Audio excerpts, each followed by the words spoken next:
భూమి కొనుగోలు వ్యవహారంలో ఎలాంటి తప్పు చేయలేదని వివరణించారు ఏపీ మాజీ స్పీకర్ తమ్మినేని సీతారాం. డాక్యుమెంట్ రైటర్లు మధ్యవర్తులు చూపిన పత్రాల ఆధారంగానే కొనుగోలు చేశామంటూ వీడియో రిలీజ్ చేశారు.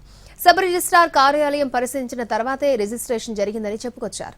భూ వివాదం కేసు ఏడాదిన్నరగా సివిల్ కోర్టులో నడుస్తోందని, ఈ వ్యవహారంలో తాము నిందితులం కాదని బాధితులమేనని అన్నారు తమ్మినేని.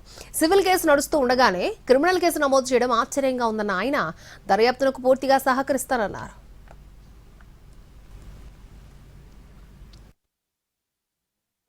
నా కుటుంబ సభ్యులు కానీ ఉద్దేశపూర్వకంగా వ్యవహరించే ప్రశ్నే లేదు.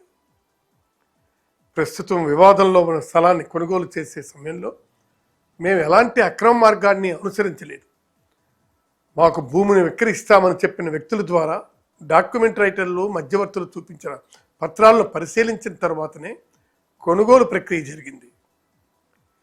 రిజిస్ట్రేషన్ సమయంలో సంబంధించిన పత్రాలన్నీ సబ్ రిజిస్ట్రార్ కార్యాలయంలో సమర్పించబడ్డాయి.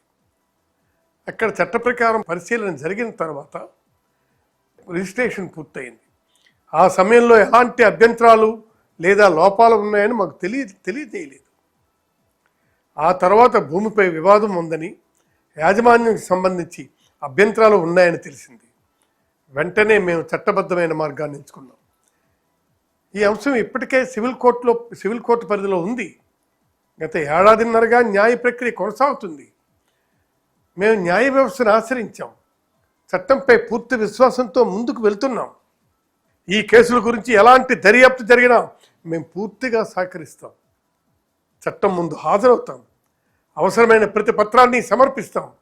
నిజం ఎప్పటికైనా బట్టబయలవుతుంది, బయటపడుతుంది. నమ్మకం మాకుంది. చట్టం ఏ నిర్ణయం